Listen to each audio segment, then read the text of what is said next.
8월 15일. 네, 오늘 저희가 이야기 나눌 날짜인데요. 참 이상하죠? 같은 날인데 우리나라에서는 광복, 그러니까 다시 찾은 빛의 기쁨, 새로운 시작을 의미하는 날인데 네, 그렇죠. 일본에서는 종전, 전쟁이 끝난 날, 어딘가 폐허 위에서의 슬픔, 또 성찰, 이런 복잡한 감정들이 얽혀 있는 날입니다.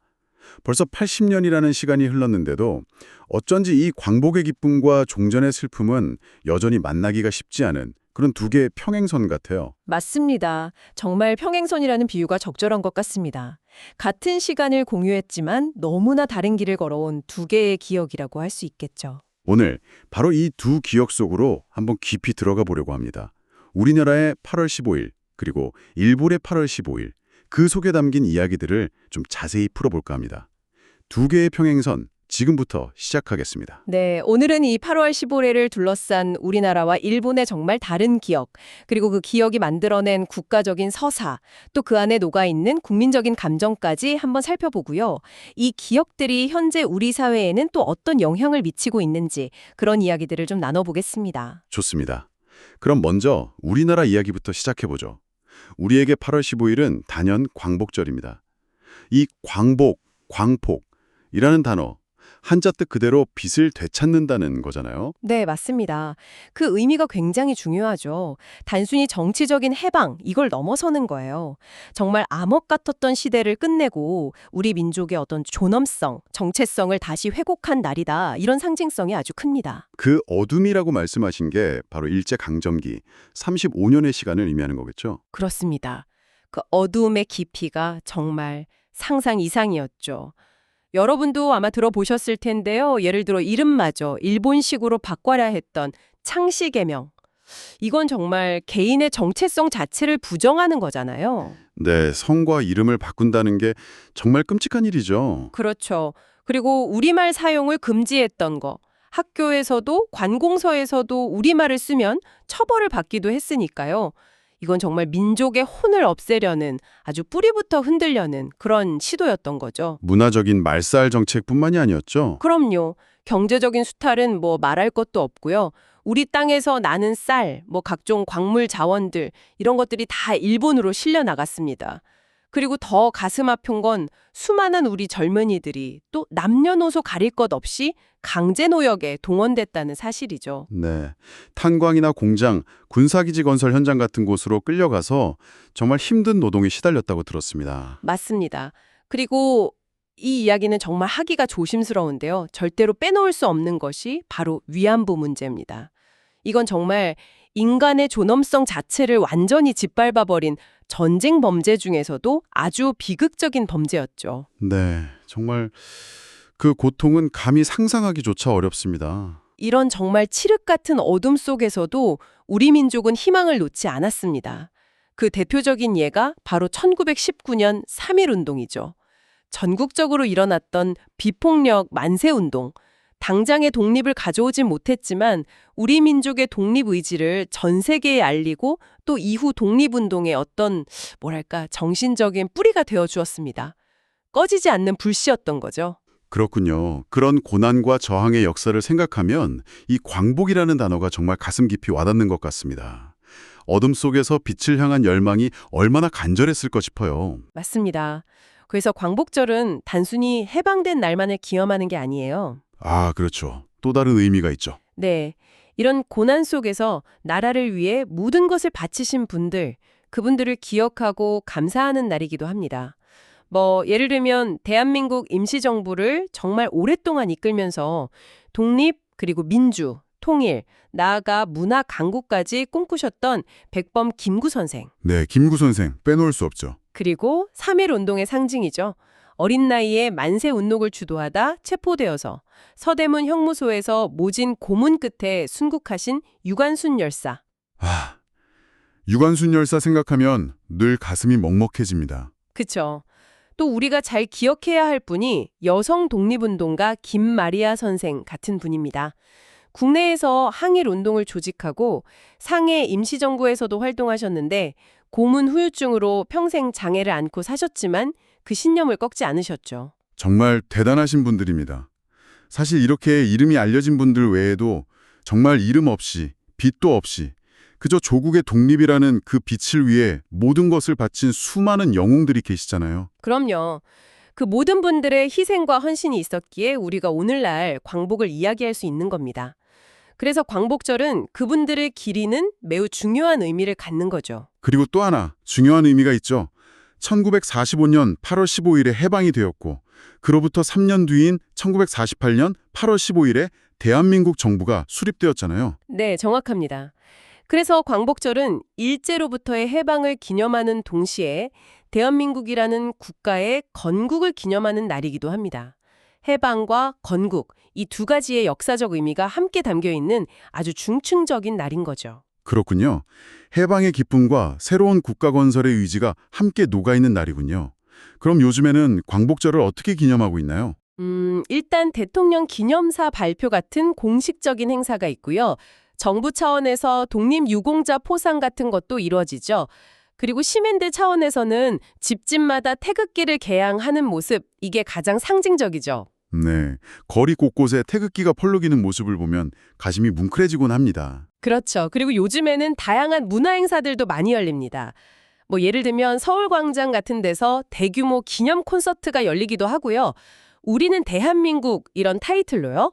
또 창작 뮤지컬 갈라쇼, 8.15 서울 마이소울 같은 공연들도 시민들과 함께 광복의 의미를 나누려는 시도들이죠. 아, 그렇게 문화적인 방식으로도 기념하는군요. 네. 그리고 현대에 와서는 광복절이 또 다른 의미들을 좀 더 품게 되는 것 같아요. 예를 들면 아직 이루지 못한 남북 통일에 대한 염원, 이걸 다시 한번 되새기는 계기가 되기도 하고요. 또 여전히 해결되지 않은 과거사 문제들, 예를 들면 강제동원 피해자 문제나 위안부 문제 같은 것들에 대한 사회적 관심을 다시 한번 환기시키는 날이 되기도 합니다. 단순히 과거의 기쁨을 기념하는 것을 넘어서 현재와 미래의 과제까지 생각하게 하는 날이군요. 그렇습니다. 과거를 기억하고 현재를 성찰하며 미래를 다짐하는 날. 이게 오늘날 우리에게 광복절이 갖는 의미라고 할 수 있겠습니다. 자, 지금까지 우리나라의 8월 15일 광복절에 대해서 깊이 이야기 나눠봤는데요. 이제 시선을 좀 돌려서 일본으로 가보겠습니다. 우리에게 광복절인 8월 15일이 일본에게는 종전기념일이라고 하셨죠? 네, 그렇습니다.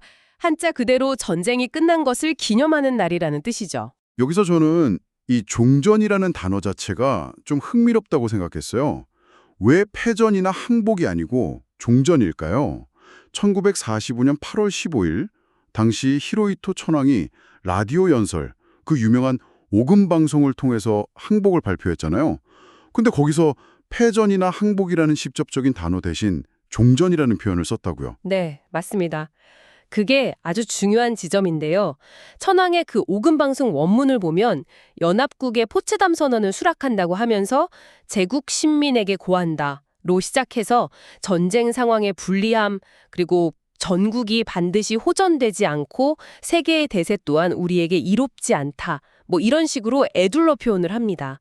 그러면서 마지막에 견디기 어려운 것을 견디고 참기 어려운 것을 참아 이로써 만세를 위해 태평을 열고자 한다고 말하며 사실상의 항복선언을 하죠. 하지만 항복이나 패전이라는 단어는 명시적으로 사용하지 않았습니다.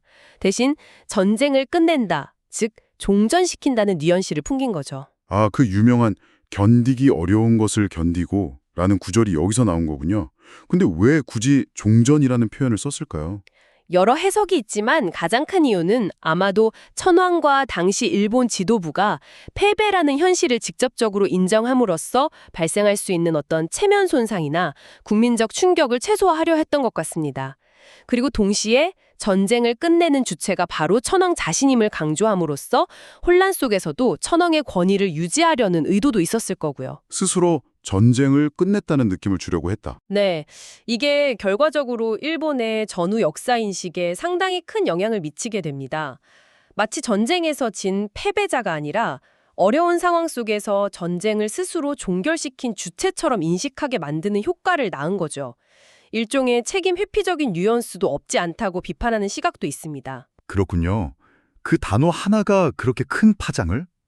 그럼 당시 일본 국민들은 8월 15일을 어떻게 받아들였을까요? 종전 소식을 들었을 때 반응이요. 굉장히 복합적이었을 겁니다. 일단은 끝없는 폭격과 전쟁 동원에서 벗어났다는 안도감이 있었겠죠. 특히 원자폭탄 투하 이후에는 정말 일본 본토가 초토화될 거라는 공포가 극심했으니까요. 전쟁이 끝났다는 것 자체에 대한 안도감. 네, 그건 분명히 있었겠네요. 하지만 동시에 국가가 패배했다는 사실, 그리고 그때까지 신적인 존재로 여겨졌던 천황이 라디오를 통해 직접 육성으로 항복 비슷한 선언을 했다는 것. 이른바 인간선언은 조금 나중이지만 오금 방송 자체가 충격이었죠. 이것은 엄청난 충격이자 굴욕감이었을 겁니다. 수많은 희생을 치르며 믿었던 성전이 결국 패배로 끝났다는 허탈감, 그리고 전쟁으로 가족이나 친구를 잃은 사람들의 깊은 슬픔, 이런 감정들이 아주 복잡하게 뒤섞여 있었을 거예요. 안도감, 충격, 굴욕감, 슬픔. 정말 복잡한 감정의 소용돌이였겠네요. 네. 그리고 천황이 항복을 결심한 이유에 대해서도 좀 흥미로운 부분이 있는데요. 물론 원폭 투하나 소련의 참전도 중요한 요인이었지만 천황 자신은 나중에 회고에서 본토 결전을 위한 준기가 너무 미비했다는 점을 더 중요하게 언급했다고 해요. 더 이상의 국토 파괴와 인명 손실을 막기 위해 결단했다는 거죠. 이건 역시 전쟁을 끝냈다라는 자기 정당화의 논리로 이어질 수 있는 부분입니다. 전쟁을 일으킨 책임보다는 전쟁을 끝낸 결단을 더 강조하는 느낌이네요. 그런 측면이 분명히 있죠. 이런 분위기 속에서 전후일보는 새로운 국가 정체성을 모색하게 되는데 그 핵심이 바로 평화주의였습니다. 네. 일본 하면 평화헌법, 특히 구조가 유명하잖아요. 전쟁을 포기하고 군대를 보유하지 않는다는 내용이죠. 맞습니다. 전쟁의 참혹함을 겪은 일본이 다시는 전쟁을 일으키지 않겠다는 다짐으로 만든 것이 바로 평화헌법, 특히 구조입니다. 그리고 이 평화주의는 전후 일본의 국가 정체성의 핵심 기둥이 되었죠. 우리는 전쟁을 반성하고 평화를 추구하는 나라다라는 인식이요. 하지만 이 평화주의에 대한 비판적인 시각도 있지 않나요? 네, 있습니다. 일본의 평화주의가 종종 너무 내향적이라는 비판인데요. 무슨 말이냐면 우리가 다시는 전쟁을 일으키지 않겠다는 자기 다짐에 너무 집중한 나머지 과거 자신들이 일으킨 침략 전쟁의 책임, 특히 우리나라나 중국 같은 아시아 이웃 국가들에게 가했던 그 엄청난 피해와 고통에 대한 책임 인정과 반성은 부족하다는 지적입니다. 자신들의 피해와 반성에 집중하느라 가해 책임에 대해서는 소홀하다는 거군요. 네. 물론 일본 사회 내에서도 다양한 목소리가 있고 과거사에 대해 깊이 반성하는 움직임도 분명히 존재합니다. 하지만 국가 전체적인 어떤 기조나 주류 담론에서는 그런 부분이 좀 약하다는 비판이 꾸준히 제기되어 온 거죠. 피해자로서의 일본은 강조되지만 가해자로서의 일본에 대한 성찰은 상대적으로 부족하다는 느낌. 그렇군요. 종전이라는 단어에서부터 시작된 어떤 미묘한 책임 회피의 분위기가 전후 평화주의 담론에도 영향을 미쳤다고 볼 수도 있겠네요. 그럴 가능성이 충분히 있다고 봅니다.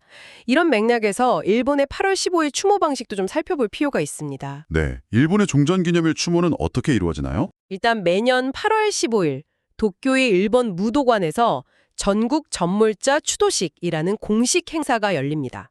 천황 부부와 총리를 비롯한 정부 주요 인사들, 그리고 유족 대표들이 참석해서 전쟁 희생자들을 추모하는 거죠. 정오에는 사이렌 소리와 함께 1분간 묵념을 하고요. 굉장히 엄숙한 분위기겠군요. 네, 그렇습니다. TV로도 생중계되고 이날은 일본 전체적으로 좀 차분하고 숙연한 분위기가 감돕니다. 전쟁 관련 다큐멘터리나 드라마가 많이 방영되기도 하고요. 이 추도식에서 일본 총리는 매번 연설을 통해 과거 전쟁에 대한 반성과 함께 부전의 맹세, 즉 다시는 전쟁을 하지 않겠다는 다짐을 반복합니다. 총리가 직접 부전의 맹세를 하는군요. 네. 하지만 이 총리의 연설이나 부전의 맹세가 때로는 좀 형식적으로 느껴진다는 비판도 있습니다. 특히 과거 침략 전쟁에 대한 구체적인 반성이나 아시아 국가들에 대한 가해 책임 언급은 점점 줄어들거나 모호해지는 경향을 보이기도 하거든요. 그저 전쟁은 나쁘다 정도의 일반론적인 이야기로 그치는 경우도 있다는 거군요. 그런 지적이 있죠. 그리고 일본의 8월 15일 추모와 관련해서 가장 뜨거운 논란거리는 역시 야스쿠니 신사 문제입니다. 야스쿠니 신사. 네, 정말 매년 뉴스를 장식하는 단골 이슈죠. 그렇죠. 이 야스쿠니 신사가 왜 문제가 되냐면 단순히 전쟁에서 숨진 일반 병사들만 모시는 곳이 아니기 때문입니다. 여기에 태평양 전쟁을 계획하고 실행했던 핵심 책임자들, 즉 도조 히데키를 포함한 A급 전범 14명이 합사되어 있다는 점이 가장 큰 문제죠. 전쟁 범죄자들이 신처럼 모셔져 있다는 거군요. 네, 그것도 아주 극비리에 1978년에 합사가 이뤄졌습니다. 게다가 신사 경내에는 유슈칸이라는 박물관이 있는데 이 박물관의 전시 내용이 일본의 과거 침략 전쟁을 아시아 해방을 위한 성전이었다는 식으로 미화하고 정당화하는 내용을 담고 있어서 더 큰 문제가 됩니다. 침략 전쟁을 미화하는 박물관까지 있다니 정말 심각하네요. 그래서 일본 총리나 강요들이 이 야스쿠니 신사를 참배하는 행위는 우리나라나 중국 같은 주변 피해국들 입장에서는 단순히 전몰자를 추모하는 행위로 받아들여질 수가 없는 겁니다. 침략 전쟁과 전범들을 긍정하고 미화하는 행위로 비춰질 수밖에 없는 거죠. 엄청난 외교적 마찰을 불러일으키는 이유입니다.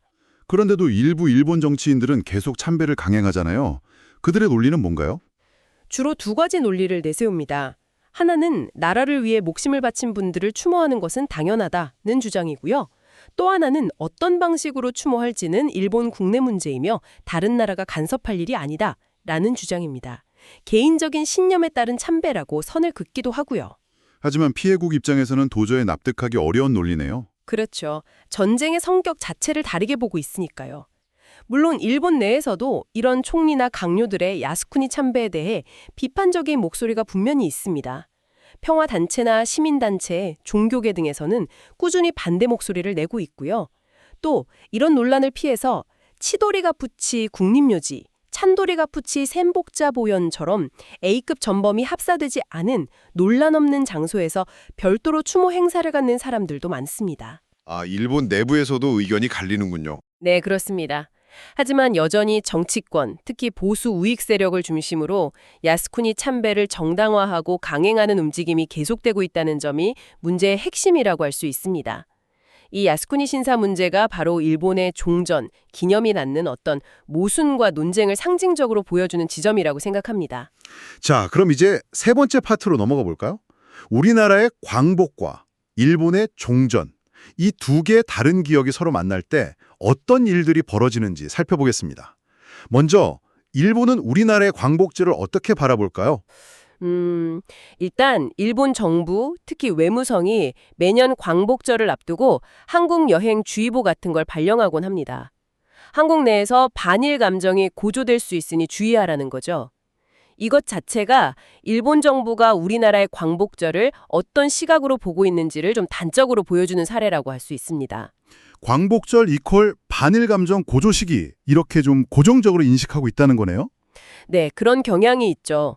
물론 과거에 실제로 그런 사례들이 있기도 했지만 이걸 매년 반복적으로 강조하는 것은 좀 정형화된 시각을 드러내는 것이 아닌가 싶습니다.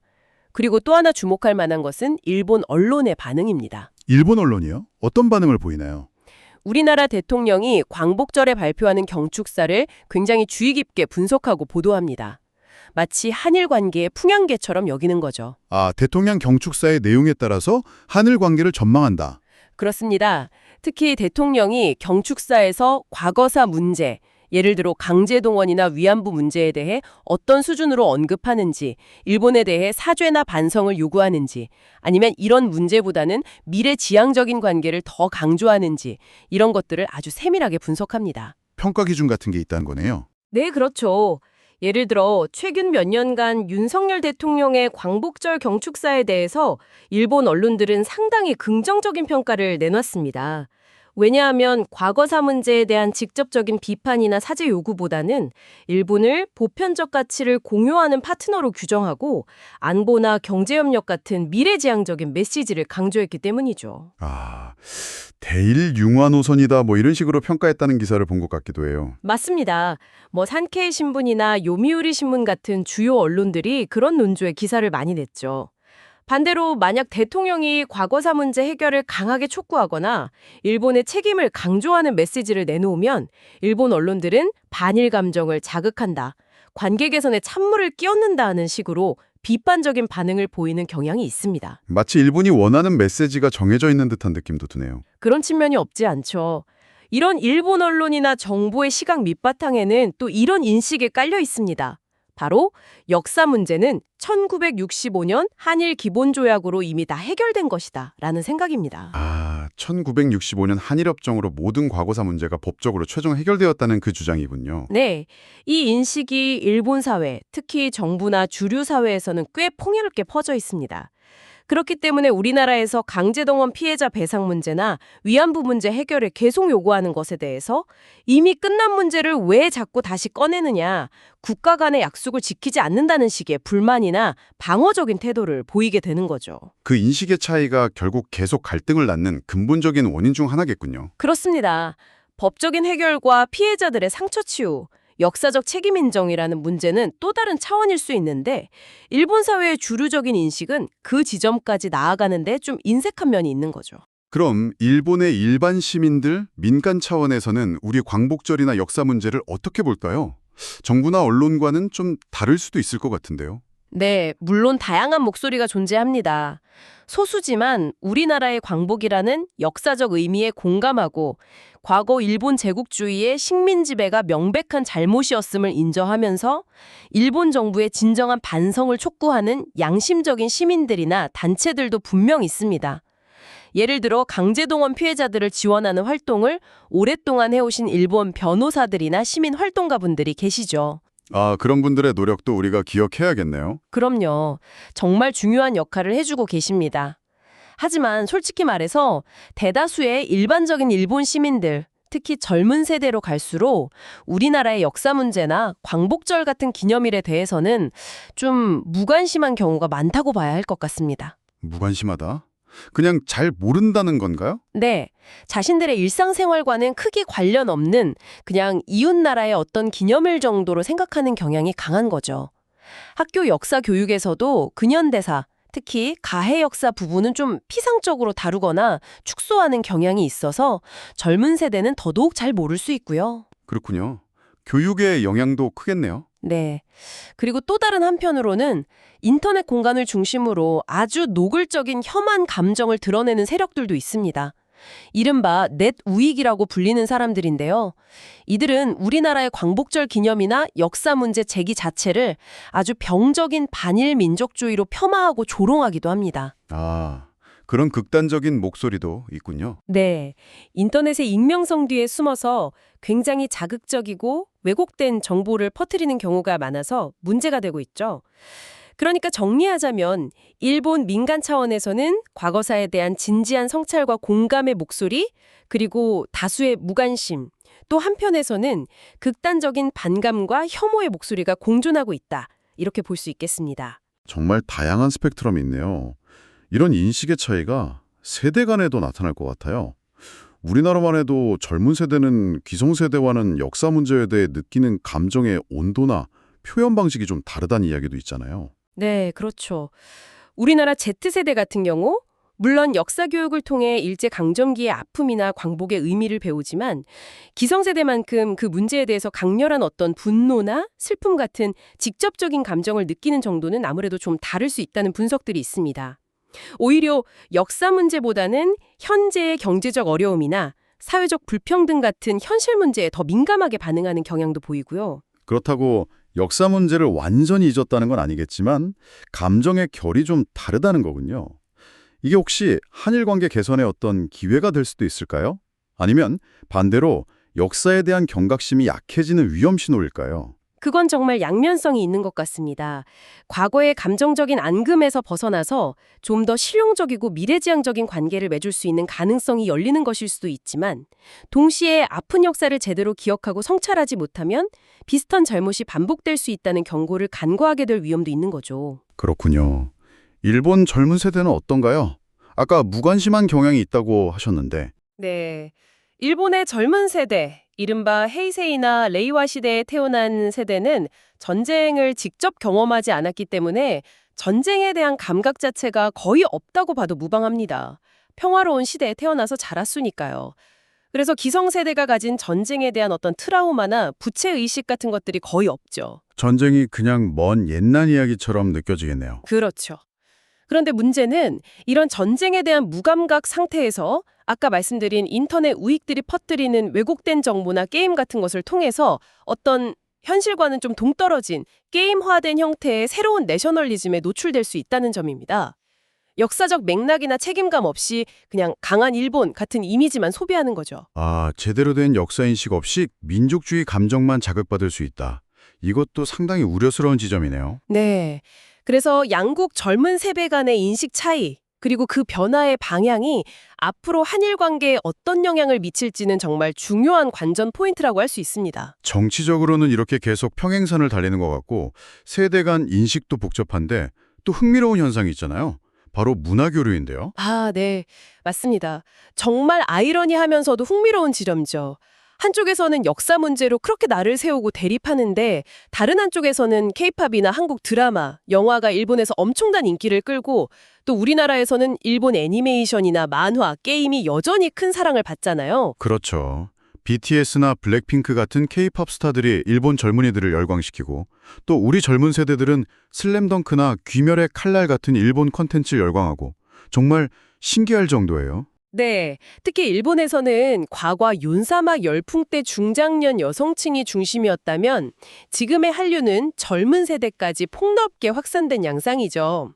이런 대중문화 소비를 통해서 서로에 대한 어떤 심리적인 거리감이 좁혀지는 효과는 분명히 있는 것 같습니다. 이런 문화적인 교류가 혹시 정치나 역사 문제로 얽힌 갈등을 좀 완화시키는 데 도움이 될 수도 있을까요? 글쎄요, 그 역할에 대해서는 의견이 좀 분분합니다. 문화 교류가 서로에 대한 이해를 높이고 긍정적인 이미지를 만드는 데 기여할 수는 있겠지만 그것만으로 뿌리 깊은 역사 인식의 차이나 정치적 갈등을 완전히 해소하기는 어렵다는 시각이 많죠. 문화는 문화고 역사는 역사다. 이렇게 분리해서 생각하는 경향도 있고요. 아, 문화적 호감이 반드시 역사 문제에 대한 태도 변화로 이어지는 건 아닐 수도 있겠군요. 네. 하지만 그럼에도 불구하고 이런 활발한 문화 교류가 양국 시민들 사이에 어떤 공통의 경험과 감정을 만들어내고 서로를 완전히 적이나 이해할 수 없는 타자로만 보지 않게 하는 최소한의 완충집의 역할을 할 수는 있지 않을까. 그런 기대는 해볼 수 있을 것 같습니다. 뭐랄까, 대화의 끈을 놓지 않게 하는 그런 역할이요. 네, 오늘 정말 깊은 이야기를 나눴습니다. 8월 15일이라는 같은 날짜를 두고 우리나라의 광복과 일본의 종전, 이렇게 다른 이름으로 기억하고 또 그 안에 담긴 감정과 역사 해석도 너무나 다른 두 나라의 모습을 살펴봤습니다. 80년이 흘렀지만 이 두 기억은 여전히 서로 다른 궤도를 그리고 있는 평행선 같다는 생각이 다시 한번 드네요. 맞습니다. 하지만 중요한 것은 이 두 개의 다른 기억 모두 오늘날의 우리나라와 일본이라는 나라를 만든 그리고 그 국민들의 정체성을 형성한 아주 중요한 부분이라는 점입니다. 어느 한쪽의 기억만 옳고 다른 쪽은 틀렸다고 말하기는 어려운 거죠. 그렇죠. 그렇다면 진정한 화해 혹은 이해는 어디서부터 시작해야 할까요? 한쪽의 기억을 지우고 다른 쪽의 서사를 받아들이라고 강요할 수는 없을 텐데요. 아마도 진정한 시작은 거창한 것이 아니라 아주 기본적인 것에서부터 출발해야 하지 않을까 싶습니다. 바로 들으려는 의지요. 상대방이 왜 그렇게 기억하는지, 왜 그날 기쁨을 느끼는지, 혹은 왜 슬픔과 반성을 이야기하는지 그 배경과 맥락을 차분히 들어보고 이해하려는 자세, 거기서부터 시작해야 하지 않을까요? 듣는 것. 네. 어쩌면 가장 어렵지만 가장 중요한 일일지도 모르겠습니다. 내 이야기만 하기보다 상대방의 이야기에 귀 기울이는 것. 네. 역사는 단순히 과거에 묻혀 있는 박제된 사실이 아니잖아요. 오늘을 살아가는 우리가 과거를 어떻게 해석하고 기억하느냐에 따라서 현재를 이해하는 방식이 달라지고 또 미래를 만들어 나가는 방향도 달라질 수 있습니다. 그런 의미에서 역사는 현재를 비추는 거울이자 미래를 여는 열쇠가 될 수 있는 거죠. 역사는 현재를 비추는 거울이다. 정말 와닿는 말씀입니다. 이제 곧 광복 80주년이 다가오는데요. 앞으로 10년 뒤 90주년이 되는 날, 우리나라와 일본을 가로지르는 이 두 개의 평행선은 지금보다 조금 더 가까워져 있을까요? 아니면 혹시 더 멀어져 있을까요? 그 질문에 대한 답은 아마 오늘을 살아가는 우리 모두의 선택에 달려있지 않을까 싶습니다. 서로의 다름을 인정하고 이해하려는 노력을 계속할 것인가, 아니면 외면하고 갈등을 반복할 것인가, 그 선택들이 모여서 미래의 역사를 만들어 가겠죠. 네, 그 미래는 우리 손에 달려있다는 말씀으로 오늘 이야기를 마무리할 것 같습니다. 오늘 긴 시간 동안 우리나라의 광복절과 일본의 종전 기념일에 담긴 깊은 이야기들 함께 나눠주셔서 정말 감사합니다. 네, 저도 의미 있는 시간이었습니다. 감사합니다. 두 개의 평행선, 오늘 저희가 준비한 이야기는 여기까지입니다. 청취자 여러분, 끝까지 귀 기울여 주셔서 진심으로 감사합니다.